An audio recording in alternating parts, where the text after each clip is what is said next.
Hi Ray, I've been thinking about a user's browser and expires headers, and if we were to update some files, um, users' browsers uh, still caching in their browser the files that they need and not updating the most current version. So the term for it is called cache busting, and there's this plugin here which is probably the best solution that I can find, because it actually uses file names and basically puts a date in the file name for assets such as CSS and JavaScript, etc. So the user's browser would download a new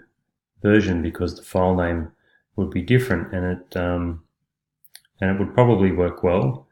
What I did find, and I can't conclusively say that this plugin did it, but if I go to the Canva page, this icon here is visible. But if I go to give me a sec, to the live site, I tried this plugin on the live site, and I probably shouldn't have, but anyway. So what I've got here is broken all of these, and there's many pages that have this icon on it, and essentially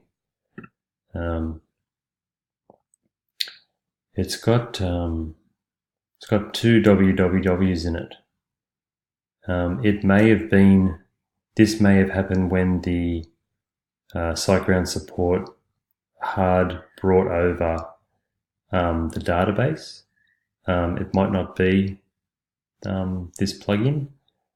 So step number one, I've taken the file name based cache busting plugin out.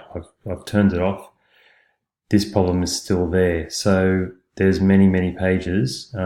If possible, could you write a script to for this asset take out any reference of the two wwws. Once that's done, on the staging environment, if you could test this out and let me know what you think about it. I think there's obviously, we want the expires headers to be as long as possible so people aren't re-downloading assets, but when they change, we want them to re-download them straight away, and they may not necessarily do that. Their browser may not, because one second. So in Cloudflare, I've got ignore query string. There was, I think it might have been adaptive images. It wasn't caching the assets. I could see in GTmetrix that the images weren't getting cached, and I needed to put ignore query string on Cloudflare. So I could be wrong, but I feel that if we change JavaScript CSS files, they may have a query string attached to them to say that they're a more recent version, but Cloudflare may ignore it and not cache a new asset. So that's another thing to consider, and this file name based cache busting would handle it. The plugin's very simple. It's just a plugin with a single PHP file. This is it here.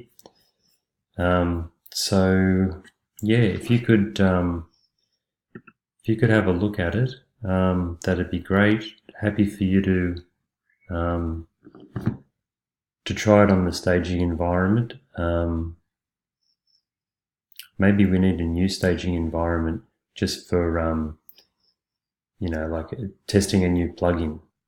I don't know. Let me know what you think. So that's essentially it, and I'll hand it over to you. Obviously, we've got some other more important issues at the moment. We will do this after everything else that I've briefed in currently. I want to get the stage pushed over and make sure that the stage, we've got all that nutted out. So this is an issue for once all of that's done. Okay, cheers. Thanks, Ray.